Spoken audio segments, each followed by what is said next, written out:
Bueno, continuamos con la jornada. Vamos a atacar ahora el tema legal. Vamos a hablar de innovación, vamos a hablar de derecho.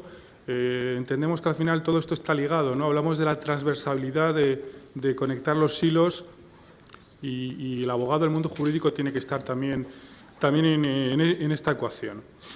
Bueno, yo tengo un perfil transversal, efectivamente, marketing público, también me dedico a temas de innovación y derecho, soy profesor de SIC, máster en nuevas tecnologías, urbanismo, derecho, finanzas y empresas por el Centro de Estudio Garrigues y también marketing digital en esta querida casa.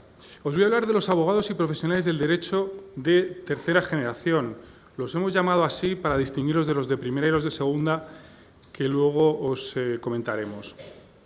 Mirad, el abogado es un ejemplo de ver el vaso medio lleno.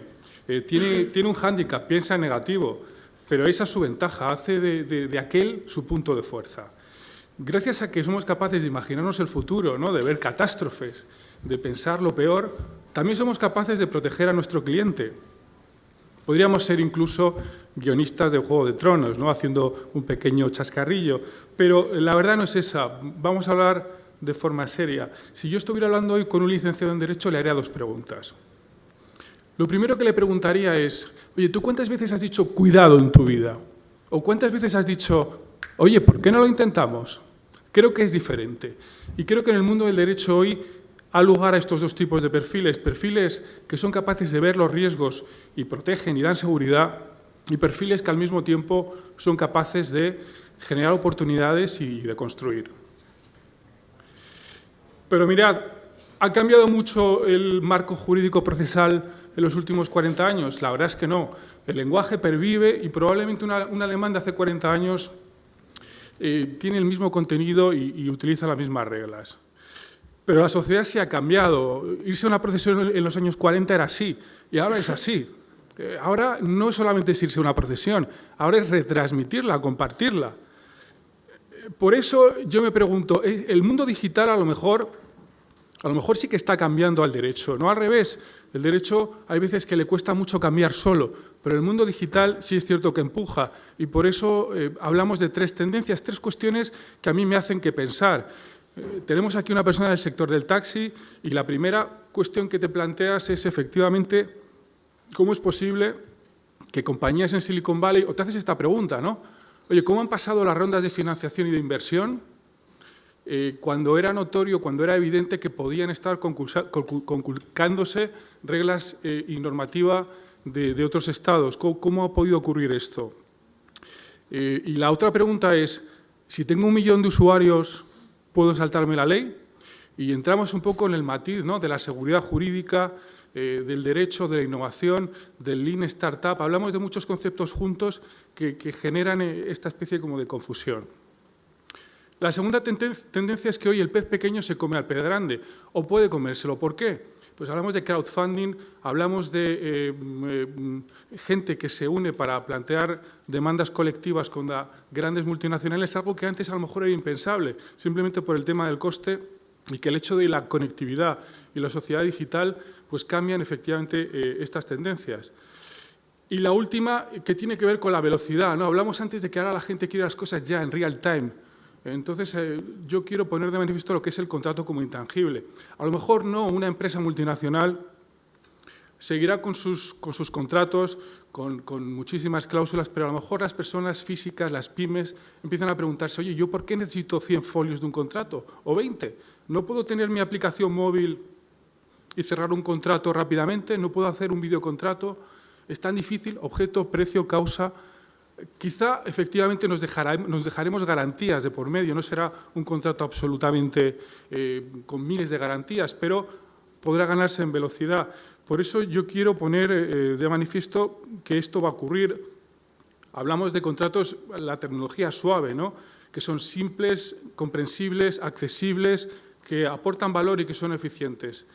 Bueno, pues esto es una tendencia que puede emerger y que puede dar lugar a que efectivamente el derecho sea cada vez más en tiempo real. Pero mirad, vamos a hablar un poco de historia, un poco para entender cómo ha evolucionado el abogado en estos años. El abogado de los años 40, 50, 60 era horizontal absolutamente, sabía de derecho, era generalista y ahí se quedó. Luego es cierto que Antonio Garrigues y Joaquín Garrigues importaron de Estados Unidos dos conceptos. Uno, el derecho como fábrica, y en segundo lugar, el concepto de generar silos de especialización en el mundo del derecho. Le decían los norteamericanos, oye, ¿por qué no creas un departamento de fiscal o uno de laboral? Esto antes no ocurría y empezó a ocurrir con estos cambios. Pero, ¿qué diferencia a estos abogados de segunda generación, que yo los llamo así, de los SMART, los abogados de tercera generación? Mirad, el que antes se daban dos perfiles, ¿no? De este abogado generalista nacieron dos. Uno que decían, este sabe inglés, es más comercial, otro que decían, este sabe derecho, es más legal. Pues esos dos perfiles que antes existían, hoy se van a desdoblar en otros dos. Uno que tenga más que ver con el derecho, el bufete, no como una fábrica, sino como una empresa legal, que será capaz de coordinar la estrategia, el crecimiento del negocio y será capaz, además, de ser quien lleve la innovación. Podemos llamarle Chief Digital Lawyer, podemos llamarlo Chief Digital Officer, da igual, pero va a ser una persona de estrategia.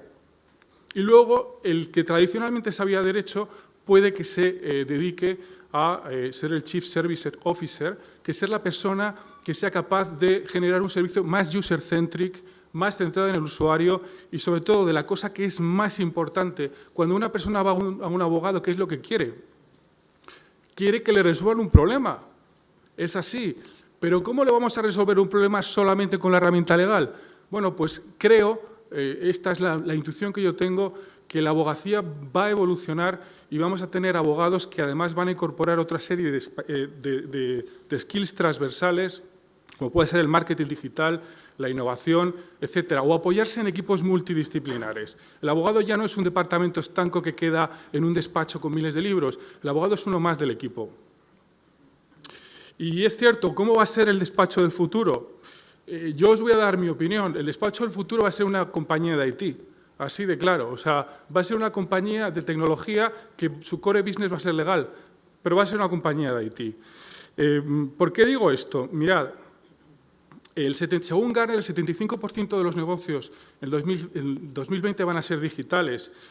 Tenemos un problema, ojo, 7 de cada 10 no van a ver la luz. Y aquí es que nos estamos enfrentando no simplemente a una evolución, sino a una revolución. Quien no sepa adaptar su revenue model, su estrategia de CRM con el cliente, su digitalización, es decir, oye, un despacho en Madrid solo vende en Madrid, no, puede ser ubicuo, puedes vender en Shanghái. Pues efectivamente va a fracasar. Bien, ¿cómo llegamos a estos abogados, ¿no?, que tienen estas nuevas competencias que llamamos más smart, más transversales? Primero y esencial, hacernos comprensibles. Oye, ¿alguna vez no habéis estado con un abogado y habéis pensado, vaya, si es que hay un océano entre su forma de pensar y la mía? Es que nos separa un mundo. Bien, pues yo os voy a dar una clave que he cogido precisamente de mi colega Alejandro. Escribe para tu madre que todo el mundo te entenderá. Esto es clave, ¿no?, en el mundo que vivimos hoy de la conectividad. Alejandro, el año pasado tuvo el acierto de escribir una obra fantástica sobre el derecho en Internet, el derecho al olvido y la intimidad en Internet, la cual os recomiendo, que precisamente utilizaba un lenguaje llano. Tenía otro amigo procesalista que decía, a los jueces hay que escribirle a lo pueblo, me decía, a lo pueblo. Bueno, pues ya no os cuento si estamos haciendo una obra divulgativa. Con lo cual, el primer punto es que el derecho se tiene que hacer legible. Pero otra cosa importante es la creatividad. Yo hice aquí una encuesta en ESIC y pregunté a los profesionales de ESIC, oye, ¿cómo os parece la relación con el abogado? ¿Qué echáis en falta? Y todos me dijeron, hay veces que me gustaría que me ofreciera una segunda alternativa. Con lo cual, la creatividad seguirá un skill absolutamente crítico. Yo os puedo asegurar que en X más igual a 10 hay infinitas opciones. ¿Qué más? Conectar. Es que Smart es conectar, ¿no? Pues ¿cómo no vamos a estar los abogados conectados? ¿Sabéis lo que es un hackathon? ¿Por qué no hacer un lowathon? ¿Por qué no conectar nuestro conocimiento? Hoy en día los científicos estudian el genoma a distancia, se conectan y sobre una misma plataforma estudian los mismos temas científicos. En derecho ocurrirá igual. Al final te tendrías que conectar y tendrás que buscar sinergias hasta con tu competencia. ¿Qué más? El tema de la usabilidad y el diseño, lo hemos apuntado en las conferencias anteriores, pero también es clave, ¿no? ¿Cómo podemos traducir este lenguaje que a veces tenemos un poco críptico, ¿no?, oscuro, que a la gente le cuesta entenderlo, incluso a imágenes, a una forma de entender el derecho. Yo sé que vosotros os leéis todas las condiciones generales de contratación de las páginas web, pero a mí a veces se me pasa. Entonces, hagámoslo más sencillo, ¿no? Y hagámoslo más sencillo hasta el punto de que pues, un día alguien que no ha estudiado Derecho pueda entender algo del Código Civil que no sea leyéndose, lo que pueda ser simplemente con gráficos, infogramas, etc. Y ser parte del proceso de negocio desde el inicio, os aseguro que es crítico. Y volvemos al tema del principio, es decir, el abogado hoy puede estar controlando el proceso de un canal e-commerce, generando ese equilibrio entre seguridad y usabilidad. Puede estar incluso utilizando Axure y ayudando a diseñar una página web para que sea más usable. Puede incluso estar en una startup, ser parte de un miembro de la startup y ser capaz de hacer los requerimientos de una aplicación móvil. Es un profesional mucho más versátil y tiene que estar desde el diseño y el inicio del servicio con otros profesionales para poder generarlo. Otra cosa clave, ¿no? Llega una empresa y quiere una opinión legal. Oye, ¿podemos hacer esto sí o no? A veces tendemos a escribir 100 folios y quedarnos muy satisfechos porque intelectualmente hemos hecho un gran trabajo, pero la persona de la empresa quiere dos cosas. Quiere saber si tiene la luz verde para el go o no la tiene. Así de simple. ¿Cómo traducimos esa opinión legal en gráficos, en estadísticas? ¿Cómo hacemos que la gente de una empresa pueda entender de un vistazo en qué estatus tiene un contrato, en qué estatus tiene una determinada relación? Yo creo que también esto es clave. Y luego, oye, capacidad de gestionar conversaciones complejas. Pues aquí vemos 3 personas que efectivamente cada una pues, pensaba absolutamente diferente. ¿Por qué digo esto? Os lo voy a decir por una cosa muy clave. Si os fijáis en Twitter, hoy en día un abogado tiene que tener la finura de un community manager. Tiene que tener unos skills diplomáticos que antes a lo mejor no tenía. Antes es sencillo, no, manda un burofax, pumba. Ahora no puedes hacer esto así tan sencillo. ¿Por qué? Porque hoy cada vez más la libertad de expresión se va a combatir con más libertad de expresión. Un retweet en 1 hora ha hecho un daño enorme. A lo mejor esperarse 7 meses a tener una sentencia de un juzgado es demasiado tiempo, con lo cual el derecho se va a ajustar a otras formas de actuar en las que podamos combinar distintas acciones. Y luego la realidad Smart City. Mirad, no solo es el abogado capaz de, no solo digo, pero que ya es mucho, es decir, que el abogado seamos parte del proceso y entendamos cómo afecta el Big Data, cómo afecta el Open Data, el Internet of Things a los efectos legales, si se puede o no se puede, cómo se puede mejorar. Pero además de eso, el abogado tiene que ser un elemento activo en la Smart City. Cuando digo elemento activo, es que seamos capaces de entender cómo con nuestros datos podemos mejorar la justicia. ¿Cómo podemos utilizar los abogados el Internet of Things, el Open Data? Es decir, ¿cómo podemos ser parte del proceso? No solamente elementos pasivos, sino también activos. Y para finalizar, quiero poner en valor esta slide porque creo que es importante, ¿no? Se trata de un cuenco japonés para el té. Está en la Galería Freer de Washington. Tiene más de 100 años y podéis ver incluso que tiene marcados los dedos del alfarero, ¿no? Ha sufrido daños durante estos 100 años, pero en vez de repararse o en vez de tirarse a la basura, han sido reparados con filos de oro que hacen el objeto aún más bello. Y lo hacen más bello porque podemos ver los efectos del cambio. Yo quiero también rendir un homenaje a uno de mis maestros, Pedro Jiménez Pollato, porque creo que también los abogados artesanales, los cambios los tenemos que integrar con el pasado. Es decir, todo esto que hablamos de abogados smart no significa hacer un borrón y cuenta nueva y olvidar lo que tenemos detrás, sino que también tenemos que tener en cuenta la pureza y el saber hacer de la profesión y de los colegas que han estado allí desde siempre. Ahora quiero presentaros a lo que es, a mi juicio, un abogado de tercera generación, un abogado moderno, un abogado que yo creo que está además en uno de los despachos que utilizan más la tecnología de la información y son más innovadores como Écija, es Alejandro Touriño, y quiero que continúe con este speech que yo he iniciado y que he introducido y que pueda, digamos que de una forma más profunda, atacar elementos más sustantivos. Alejandro, tienes la palabra. Muchas gracias. Yo, si me lo permitís, me voy a levantar. Muchas gracias. Venía para aquí en el coche y venía con una expectativa que no era muy alta y era a ver si no se duerme la gente y contando cosas de derecho no aburro a todo el mundo.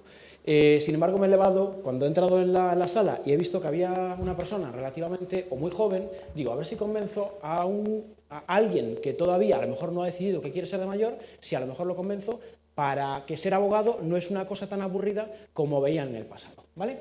Cuando yo estaba hablando con Santiago y estábamos preparando la jornada, él me decía, oye, tienes que hablar de lo que tú haces, tienes que hablar de derecho, tienes que hablar de innovación y tienes que hablar de Smart Cities. Y tienes que contarnos qué montón de cosas haces en el día a día y por qué esto es fácil y por qué esto es difícil.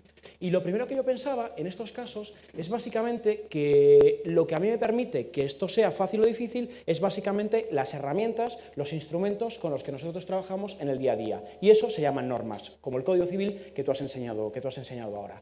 Y creo que la primera reflexión que tenemos que hacer como abogados es si las normas que tenemos, si la legislación actual nos ayuda a innovar o supone un freno a la innovación, ¿vale? Bueno, me voy a saltar todo esto que venía a contaros del despacho porque de alguna manera trataré de ejemplificarlo con lo que os voy a contar. Si uno hace una búsqueda actual sobre cómo está en España en innovación, lo primero que vemos en la prensa es que España suspende en innovación, con lo cual no empezamos demasiado bien. Es decir, estudios europeos, estudios a nivel internacional, lo que nos dicen es que España no es un país que esté a la cabecera de la innovación en respecto a su entorno cultural o al entorno internacional. Y la pregunta que tenemos que hacernos con esto es ¿por qué suspendemos? Y además, ¿qué significa suspender innovación? ¿Y significa eso que en España no tenemos innovación? Bueno, vamos paso a paso. Cuando uno piensa en innovación, y así lo identifican mis amigos, cuando yo hablo con ellos y les digo que soy abogado y que me dedico a temas de innovación, de nuevas tecnologías, lo primero que piensan es que yo trabajo con startups, y no se equivocan. Yo trabajo con muchas empresas que tienen ideas innovadoras, que son pequeñas, que tienen un germen intelectual, a mi parecer, muy importante y que pueden hacer cosas en el futuro. No sé quién se ha dedicado, pero alguien las ha contado y nos llega a la conclusión de que hay aproximadamente unas 1.500 startups en España. Estoy seguro que hay muchísimas más. La mala noticia con las startups, todos lo sabemos, es que su margen, su ciclo de vida se agota pronto y muchas de ellas no superan ni siquiera el primer año de vida. Pero la innovación, y yo creo que es algo que todos tenemos que tener muy claro, no está solamente en las pequeñas empresas o en las nuevas startups, sino que está en las grandes compañías. Cuando yo le digo a mis amigos que no solamente trabajo con una pandilla de frikis, que son 2 o 3 que están en un garaje, sino que trabajo con multinacionales que para mí también son startups, se sorprenden. Esto está sacado de una publicación norteamericana, Fortune, donde hace referencia a que determinadas compañías, que a lo mejor os suenan, como Coca-Cola y como algunas otras, apuestan por la innovación. Y lo que hacen es que establecen determinados laboratorios donde se les concede o se les otorga un ecosistema distinto para que ellos innoven y para que ellos generen cosas distintas. La administración pública creo que no debe ser un elemento ajeno a todo esto. Es decir, la innovación tiene que venir por parte de todos y todos tenemos que estar abiertos a poder hacer cosas distintas a las que veníamos haciendo. Porque, como muy bien identificaba Santiago, el mundo ha cambiado y como no nos adaptemos, tenemos muchas papeletas para que venga otro y se lleve lo que a fecha de hoy es nuestro. Sin embargo, después de este mensaje positivo, la realidad es que nosotros suspendemos. Lo hemos visto en los informes del principio y en lo que dice la prensa. Y cuando hay que buscar culpables, Santiago lo compartirá también conmigo, normalmente se suele buscar al abogado, ¿vale? Y los abogados lo que solemos echar la culpa es al legislador, es decir, siempre hay uno que tiene un poco más de culpa de la que tiene uno.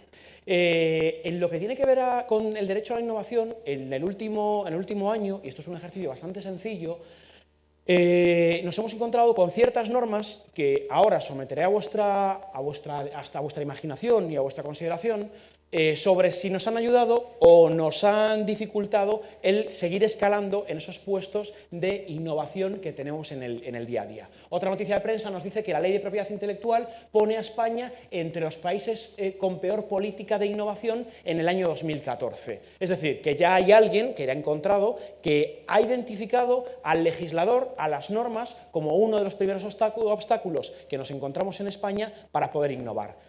Sobre la base, si nos quedásemos con esto, podríamos pensar que la ley no ayuda demasiado, ¿vale? Recordaréis, sobre todo los mayores, una cosa que decían antes, aquello de lo de la prueba del algodón. ¿Qué mejor manera de testar si algo es bueno o no que yendo a los ejemplos prácticos, yendo a cada uno de los supuestos y tratando de identificar si esto es real o no? Simplemente me he traído aquí unos cuantos ejemplos que seguro que os sonarán, que porque habéis leído en prensa, y vamos a tratar de, o voy a tratar de identificarlos o de entrelazarlos con el derecho. Seguro que a vosotros os suena una cosa que se llama tasa Google, y si no os suena tasa Google, os sonará el canon AEDE, y si no suena ninguno de los dos, seguro que os sonará que Google News ha salido de España.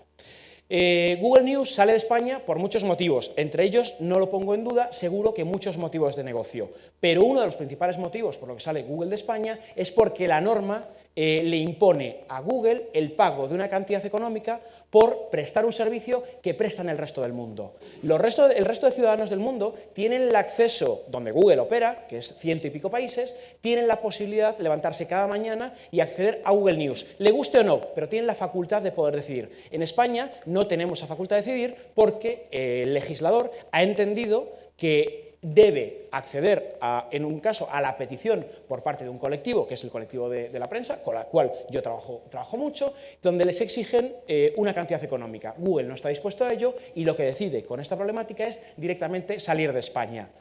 Bueno, dejo a la consideración de cada uno lo que veáis, ¿vale? No me podía resistir a traer esta fotografía porque me parece brillante. Aceptamos todas las cookies, dejad de preguntar, Jacopon. ¿Cuántas páginas web habéis accedido? ¿A cuántas webs habéis accedido? Y os aparece un banner que no habéis leído, que no os importa y lo peor de todo, que no nos da más garantías. La norma, y aquí vuelvo a mi faceta más de abogado leguleyo, que en la carrera estudié más latín que inglés, lo cual no sé si es muy buen consejo. Hay un principio latino que dice ubi societas ubi ius, es decir, el derecho tiene que estar donde está la sociedad y el derecho tiene que dar soluciones jurídicas a los problemas que pasan en la sociedad. Es decir, que si yo salgo de esa puerta y cometo un ilícito, yo tengo que saber de antemano cuáles van a ser las consecuencias de ese ilícito. El derecho, aunque muchas veces no lo parezca, tiene que estar para ayudar. Pues en este caso, a mi juicio, la mal llamada ley de cookies, porque no es una ley, sino es una reforma a una ley, que es la Ley de Servicios de la Sociedad de la Información y de Comercio Electrónico, esa norma se introduce una modificación donde viene a decir que al usuario hay que informarle y que el usuario tiene que otorgar su consentimiento para que se instalen cookies. A fecha de hoy, ese consentimiento se ha convertido, y lo digo aquí en un tono acotado, en una patraña en el sentido de que ninguno leemos y simplemente con un acto expreso, pero no con un consentimiento, es decir, seguir navegando ya es suficiente consentimiento a estos efectos, es como se está planteando a fecha de hoy. Bueno, de nuevo, una norma que parece, o una modificación a una norma muy reciente que parece que tampoco nos ayuda demasiado a efectos de innovación. Otro de los supuestos que os habréis hartado a leer en prensa, no porque hayáis leído mi libro, que yo no os aconsejo, ahí sí le agradezco el guante a Santiago, es todo lo que hace referencia al derecho al olvido. El derecho al olvido no es otra cosa que el derecho que tenemos cada uno de nosotros a dirigirnos a cualquier motor de búsqueda de Internet, Google y los que son como Google, y decirle, oiga, elimine por favor usted este enlace porque me perjudica. No porque el contenido que esté publicado en un determinado lugar sea falso o porque ese contenido vulnere alguno de mis derechos. Para eso ya existían normas, para eso ya existía cobertura jurídica, sino simplemente, oiga, es que el mundo es distinto, es que yo ahora publico cosas que dentro de unos años me voy a arrepentir, o alguien las publica por mí y me voy a arrepentir. Y yo tengo el derecho a dirigirme a Google y le voy a pedir que por favor elimine un determinado enlace. Y Google, sobre la base de lo que dice la jurisprudencia europea, está obligado a realizar esto. A Google, obviamente, todo este camino, que además nace en España, no le ha gustado demasiado. Y no le ha gustado demasiado porque tiene que destinar otro equipo de personas precisamente para atender a las peticiones de los usuarios, que no nos gusta cómo salimos peinados hace 10 años, que no nos gusta qué hemos dicho o qué hemos hecho en un determinado momento. Pero es una realidad que la legislación le impone. Otro caso, que yo creo que es absolutamente prototípico, de otra empresa que no sonará de nada, llamada Facebook, resulta que estos señores se encuentran cada vez que vienen a Europa, cada vez que dan el salto, cada mañana dándole on o dándole al botón de on y funcionando y prestando servicios, por ejemplo en España, nada más y nada menos que a 17 millones de españoles, es decir, casi podríamos decir que la mitad de la población tiene un acceso constante a Facebook. Bueno, pues esta plataforma se encuentra con mucha problemática en todo lo que tiene que ver con privacidad. porque las normas en las que ellos fueron concebidos, que son normas norteamericanas, tienen un enfoque completamente distinto al que tenemos en Europa. Y esto, y yo creo que esto es parte de mi mensaje, o el que trato de trasladar siempre, esto no es ni bueno ni malo, sino simplemente es distinto. Cuando los primeros barcos fueron de Europa a América y se produjeron los primeros movimientos migratorios y de globalización, era el inicio de lo que hoy tenemos de manera instantánea con cada clic en Internet. Los modelos de negocio, que ahora trataré de exponer, son globales, sin embargo, el derecho es local, y eso es una contradicción absoluta. Eso marca que en un determinado país explotar una patente de Apple sea posible y en otro no. Eso significa que en Alemania me puedo subir a un taxi determinado o a un coche determinado, luego hablaremos sobre ello, y sin embargo, en otro país como España no puedo hacerlo. Y como digo, ni mejor ni peor, sino vamos a ver distintas opciones, ¿vale? ¿Se va a enfadar?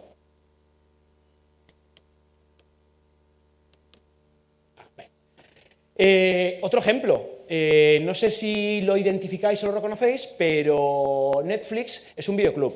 Lo que pasa es que no es un videoclub como los de antaño, sino que es un videoclub online, donde nadie se tiene que mojar cuando llueve para ir a buscar una película, sino simplemente lo único que tiene que hacer es pagar una cuota, que yo entiendo razonable, pero esto es cuestión de criterios, donde tú pagas $8 al mes y tienes series que importan tan poco como cualquiera de la HBO e incluso de la propia Netflix, a fecha de hoy produce contenidos. Nos encontramos como, por ejemplo, House of Cards, que ya no son,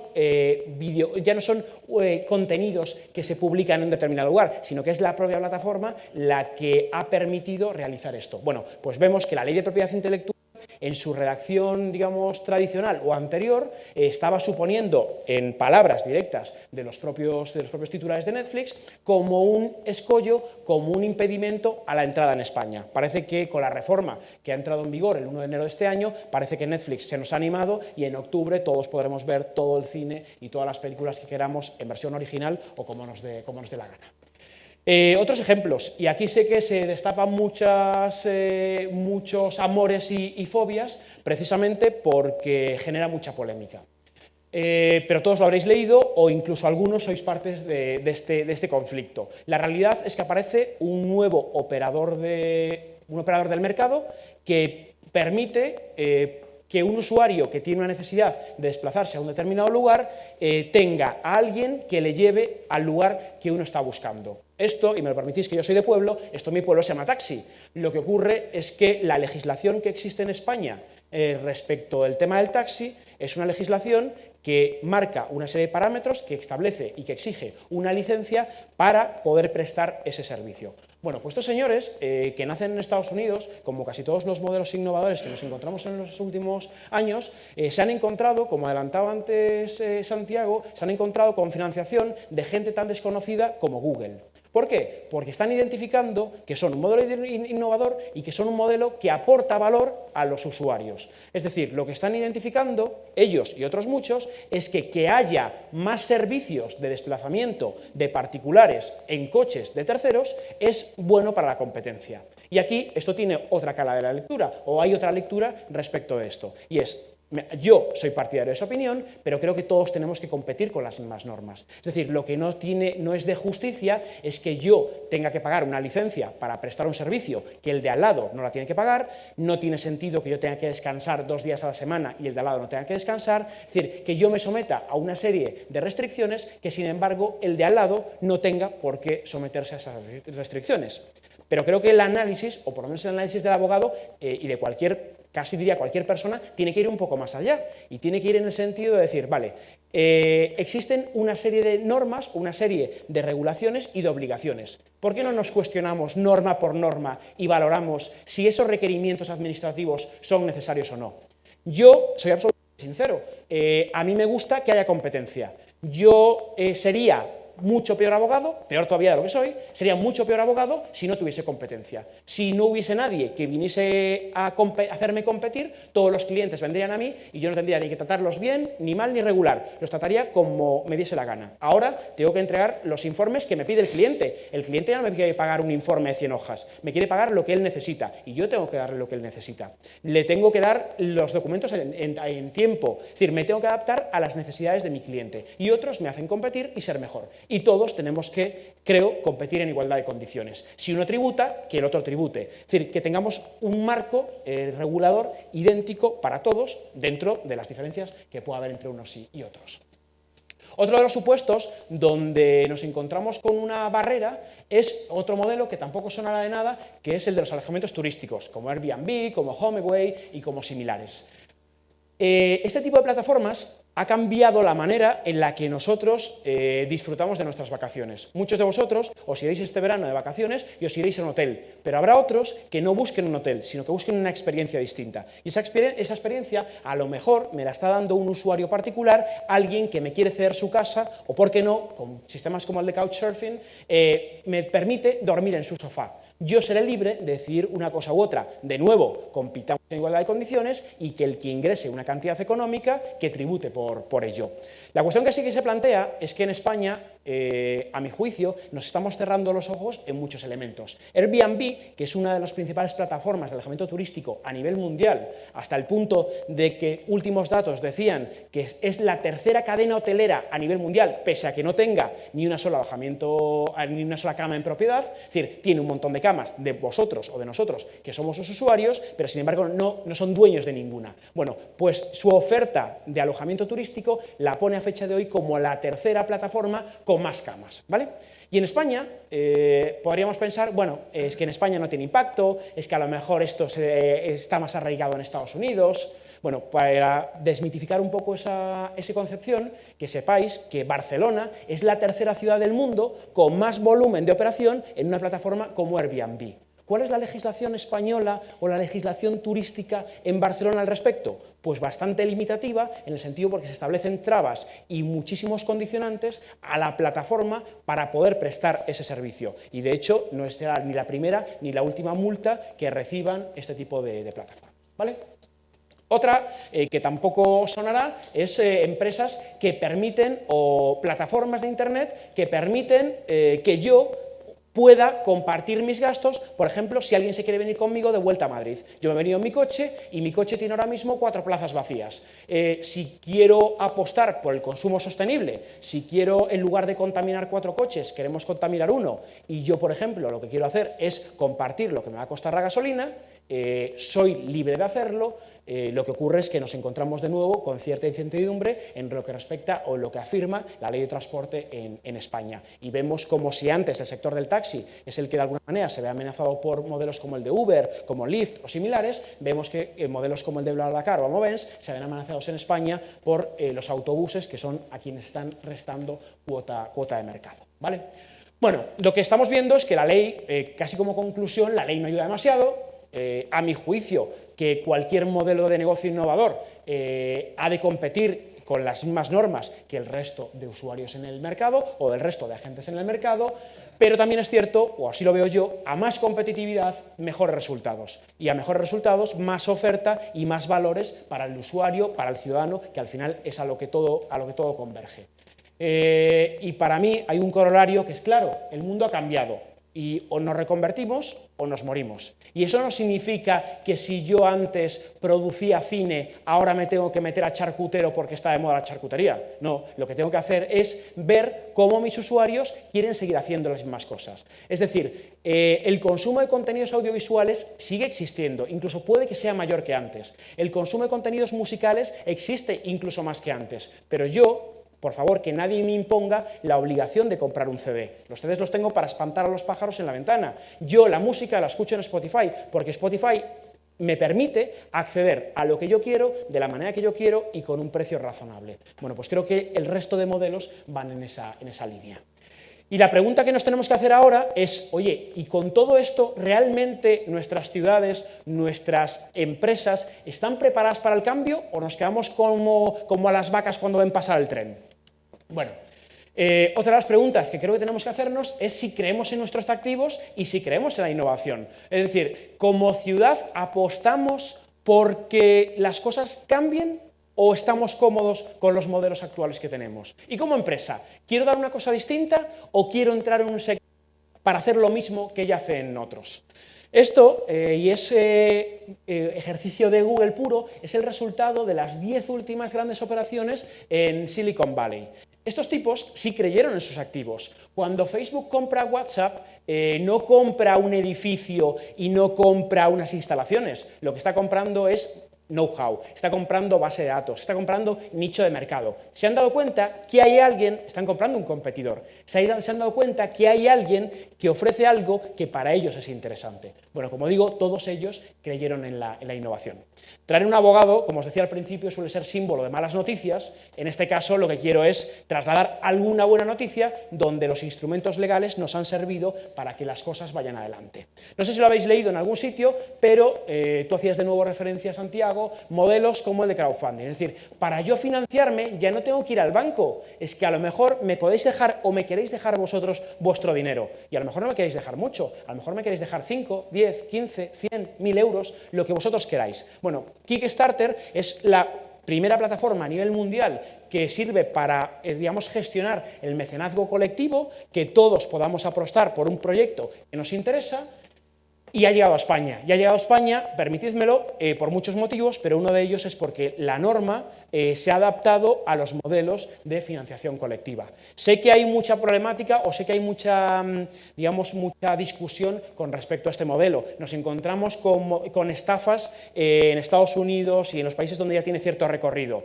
Sí, pero también las tenemos cuando nos vamos a, no quiero decir aquí un banco, pero cuando nos hemos ido a determinados lugares y no hemos recibido lo que estábamos buscando. Y hay otros modelos que ya se van consolidando. Estos señores de Spotify entendieron que la música era muy importante para todos y entendieron que ya no queríamos ir a un centro comercial, a unos grandes almacenes a comprar la música, sino que lo que queríamos era que la música viniese a nuestras casas. Y a fecha de hoy, como digo, es un modelo consolidado cada vez en más países y a unos tíos escandinavos, unos tíos suecos, un día montaron este negocio y no les ha ido mal.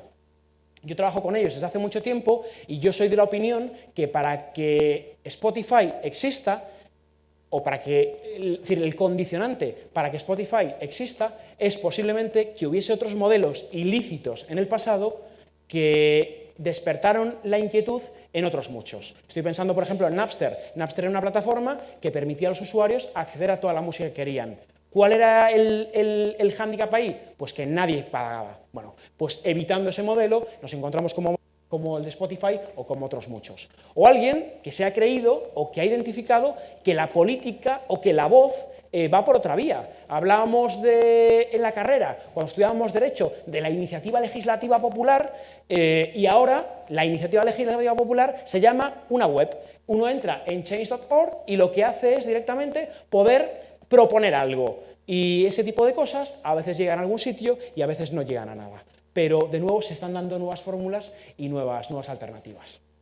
O proyectos como ya absolutamente consolidados, como los de Booking. Es decir, donde yo quiero irme de vacaciones, quiero elegir un hotel o elegir un determinado destino y tengo un montón de usuarios que han ido previamente a esos lugares y quieren compartir conmigo cuál ha sido su experiencia, buena, mala o regular. Esto de nuevo genera problemática, pero también genera un valor elevado y un valor muy alto a mi juicio porque nos permite acceder de una manera distinta. Tengo un amigo que cada vez que vamos por la calle y ve una agencia de viajes me da un abrazo y me dice, hombre, queda una.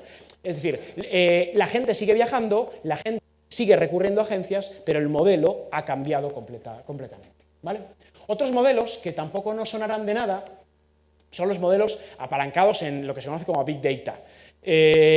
Toda la información que hoy estamos, iba a decir regalando, pero que estamos intercambiando por servicios es absolutamente valiosa. Es decir, que yo le cuente a mi madre todas las noches que me he levantado para ir al trabajo 1 hora, que he comido algo determinado, que me voy a ir de vacaciones a un determinado lugar, para mi madre puede ser valioso, pero si lo digo a mi vecino, sinceramente, le va a dar igual.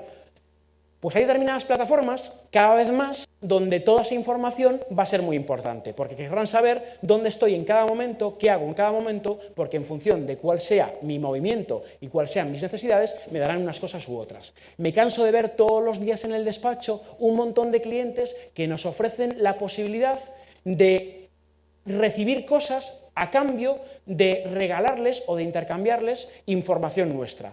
Me llama mucho la atención un proyecto que tengo ahora con un cliente donde me dice que para el sector asegurador están trabajando en un modelo para identificar y para prevenir el fraude en siniestros, en accidentes de tráfico. Dice, yo, por tu actividad en redes sociales, soy capaz de identificar si estás engañando o no a la compañía de seguros. Esto a mí, como conductor, me gusta regular, aunque soy bastante responsable en eso, pero cuando veo, por ejemplo, a mis clientes, compañías de seguro, dicen, esto me interesa, esa información que está ahí me sirve. Si yo soy un ayuntamiento y sé dónde tengo que iluminar y dónde no tengo que iluminar, si yo sé dónde tengo que poner bicis y dónde no tengo que poner bicis, porque tengo esa información, eso para mí va a ser muy relevante. Otros modelos, donde tampoco me quiero extender mucho, porque como dejéis pie a un abogado, puedo estar aquí toda la mañana y me encaramo a la mesa, sí quería también comentaros algo que hace referencia a estos nuevos modelos de economía colaborativa, que ya hemos contado algo, que no es otra cosa que el ofrecimiento de cosas a cambio de otras cosas. Creo que el mejor dilema o el mejor ejemplo que expone la economía colaborativa es aquello de la vida útil del taladro. Y me explico. ¿Cuántos de vosotros tienen un taladro en propiedad en su casa? Vale, unos cuantos. No os voy a preguntar cuántos minutos lo habéis utilizado en vuestra vida, porque posiblemente, si sois personas normales, no lo sabréis. Bueno, alguno podrá decir que 0, como en mi caso. Pero más allá de eso, digamos que la vida útil de un taladro no es muy larga. Estudios determinan o afirman que es decir, nosotros usamos un taladro de media unos 13 minutos en toda nuestra vida. Y entonces la pregunta es, ¿realmente yo necesitaba comprarme un taladro o lo puedo compartir con otros que necesiten un taladro en un determinado momento? Bueno, esto es el paradigma de la economía colaborativa. A mí no me hace falta el coche el fin de semana. ¿Por qué no se lo dejo a alguien? Yo me voy de viaje a Estados Unidos dentro de una semana. ¿Y por qué en lugar de gastarme el dinero en mi coche, en el aparcamiento de Barajas, lo que hago es que gano dinero? ¿Por qué? Porque hay otro tío de Estados Unidos o de donde sea que viene a Madrid al tiempo que yo me voy, que coge mi coche y después me lo devuelve lavado y limpio y aún encima me ha pagado por ello. Bueno, esto, como digo, son modelos que estamos viendo en muchos países que nos hacen, a mi juicio, innovar y ofrecerle al usuario lo que quiere. Esto no es sino poner en relieve que el mundo de los intangibles cada vez tiene más peso respecto al mundo de los tangibles. Compañías como Uber, como Facebook, como Alibaba, como Airbnb no tienen nada. No tienen coches, no tienen personas, no tienen productos y no tienen camas. Sin embargo, a fecha de hoy son algunos de los operadores más importantes del sector en el que han entrado con absoluta fuerza. Simplemente algunas cifras, luego sé que os compartirán en las presentaciones para que veamos la valorización bursátil de estas compañías y del impacto que tienen en la sociedad y en los hábitos de ellos. No acabo de entender muy bien eso de abogados de tercera generación. Yo soy abogado de primera generación, o me considero así, porque mis padres no son abogados, hasta ahí había llegado mi razonamiento al respecto, pero entiendo un poco la pregunta o entiendo un poco el matiz en lo que yo siempre le digo a los clientes. Nosotros nos hemos tratado de convertir no en abogados del no, sino en abogados del sí pero. Es decir, cuando viene a mí un cliente, yo no me siento con legitimidad o con capacidad moral para decirle no puedes hacer esto, sino que le propongo todas las alternativas, que lo que quiera hacer lo pueda llevar a cabo y si en un determinado momento puede tener un riesgo, que él lo valore, que sepa cuáles son las consecuencias y que pueda avanzar. Porque en muchas ocasiones, a veces, el riesgo merece la pena y nos permite innovar y nos permite que las normas se adapten a esas peticiones. Desde el punto de vista de las ciudades, yo creo que la apuesta por la innovación y la exigencia a los profesionales que nos dedicamos al derecho va en muchos elementos. Va a la eficiencia, va en beneficio de la privacidad, de la sostenibilidad, de la productividad, del aprovechamiento de los recursos. Es decir, que al final, de un montón de elementos que nos hacen que como individuos, que como empresas y como ciudades o incluso como filosofía de país podamos ser mejor de lo que queremos. No me he resistido a poner una fricada para abogado friki que soy, que es una frase de un señor que se llama Bill Gates, que todos conoceréis, que dice trata bien a los frikis porque algún día trabajaréis para alguno de ellos. Esto es un buen ejemplo de que el mundo está en manos de otros. Estoy muy de acuerdo con eso de que los abogados dentro de unos años o el despacho de abogados dentro de unos años no será un despacho de personas, sino que será una empresa de tecnología. Pero es que le digo lo mismo a las farmacéuticas. Las principales innovaciones del mundo farmacéutico vienen de la mano de la tecnología, con lo cual estoy convencido o creo que la tecnología y la innovación será lo que nos ponga en un lugar o en otro en relación con el resto del país de nuestro Estado. Bueno, esta era la más importante de todos. Quiero daros las gracias por estar aquí aguantando. No he visto de ninguno que hubiese cerrado los ojos. A ver si a ti te he convencido para que te hagas abogado de mayor. Y nada, y si queréis que ahora debatamos dentro de la libertad de expresión, que sé que he tocado algunos temas delicados, encantado por mi parte. Gracias.